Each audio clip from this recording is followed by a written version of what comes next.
Welcome to a deep dive into, well, you could say one of the most pivotal moments in history, the events leading up to the crucifixion. Yeah, definitely a big one. We're going to be cracking open the Urantia book for this one. Okay. Specifically, paper 186 to get a more, intimate look at what went down on that Friday morning. Right.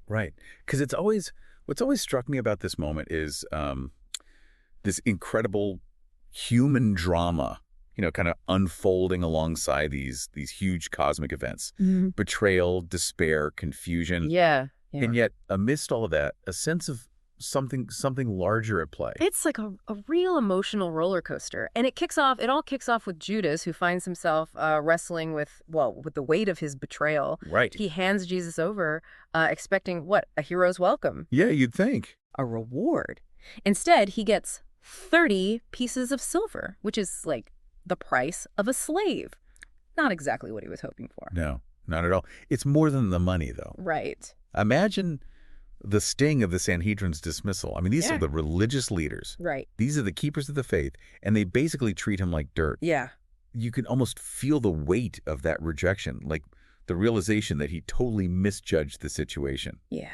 No wonder he ends up in the Valley of Hinnom. Talk about a deal with the devil backfiring. Yeah. Talk about, it really highlights how easy it is to get caught up in your own agenda and kind of lose sight of the bigger picture. Absolutely. And that's what makes the contrast with Jesus so stark. Right. While Judas is spiraling, Jesus is the picture of composure. Yep. He's falsely accused, he's insulted, he's threatened, yet he remains dignified, even serene. Wow. It's like he's more concerned with the people around him than with his own impending death. It's like he sees right through the drama to something beyond it. Right. And in those moments, you really get a glimpse of his divinity. Yeah. His connection to something larger than himself. Exactly.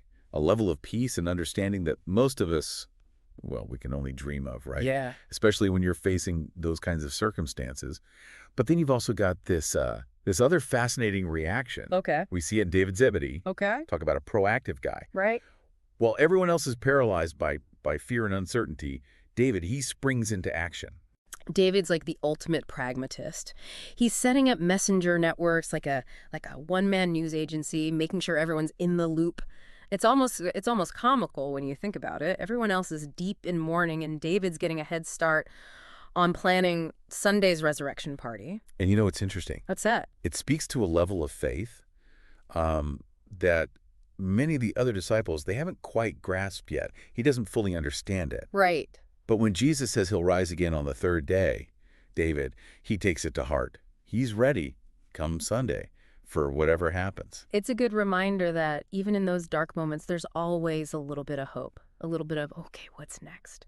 It's a very, I think it's a very human response to tragedy, isn't it? Wanting to believe that there's something good to come. But of course, not everyone shared David's optimistic outlook.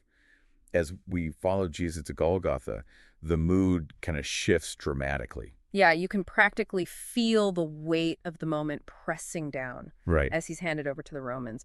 The mocking, the cruelty of the crucifixion itself, it's a stark reminder of how brutal the world could be.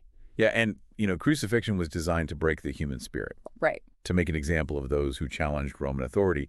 And yet, even in the midst of that suffering, the Urantia book describes Jesus as maintaining his composure.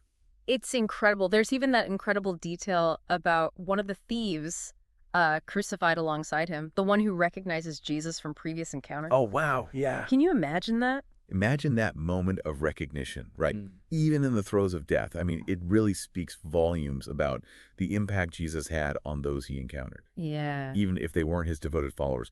This thief, right, in his final moments, seems to grasp at this glimmer of hope, recognizing something, something powerful in the man hanging next to him. Yeah, it's a powerful reminder that even the smallest interactions, right, they can have a lasting impact.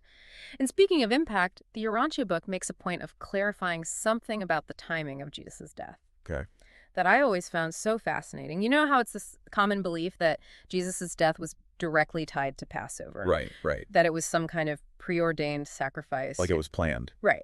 The Urantia book actually makes a point of clarifying that the timing is coincidental. Right. It wasn't part of some, like, grand preordained cosmic plan. So there was no, like, divine timetable, no predestined sacrifice. No, not according to the Urantia book. It was human choices, human actions that led to his crucifixion on that specific day, which is it's a really crucial point, right? Because it emphasizes the role of free will, even within a story as significant as this one. Right. Free will is important. And that brings us to maybe the most thought-provoking aspect of the Urantia book's take on all of this. Okay, what's that? The idea that Jesus' earthly mission, it was actually already fulfilled before his death on the cross. Wow, so that's a big departure from traditional Christian theology. Right. It really challenges the way that many of us understand Jesus' death and resurrection.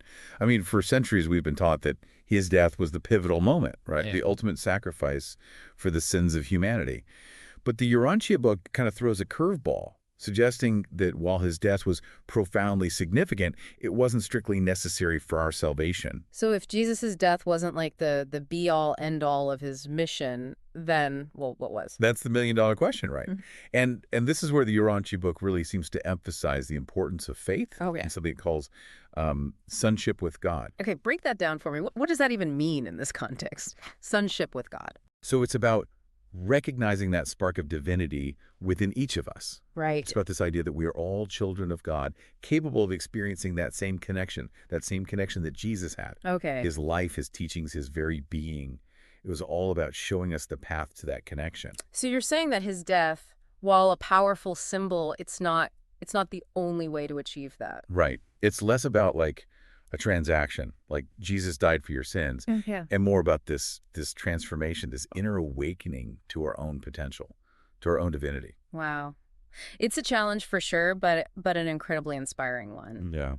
As we kind of wrap up this deep dive, I keep coming back to those contrasting reactions to Jesus's impending death. Yeah, it's fascinating. You've got Judas's despair, you've got David's like almost comical practicality, right? It's true, yeah. And then you have Jesus focused on something far grander.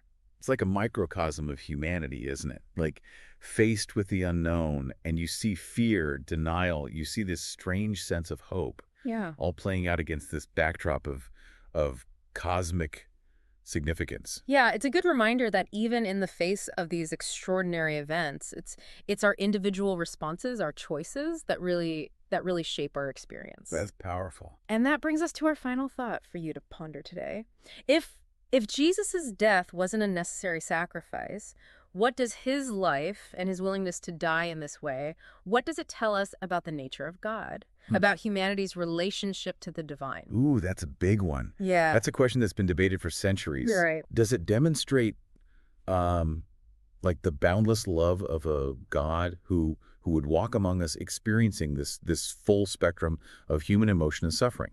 Or does it highlight the potential within each of us, that capacity for selflessness, courage, unwavering faith, even when we're facing unimaginable adversity? Big questions, no easy answers. Right. But I think by exploring these events, by diving into those motivations, the reactions of everyone involved, we gain this deeper understanding, not just of history, but of ourselves. Precisely. And that's the power of a deep dive like this. You know, it's not just about accumulating information, right? It's about grappling with these complex ideas, challenging our assumptions, and ultimately emerging with a more nuanced understanding of ourselves and the universe around us. Beautifully said. And on that note, we'll leave you to contemplate those really profound questions. Till next time, keep diving deep and keep asking those big questions.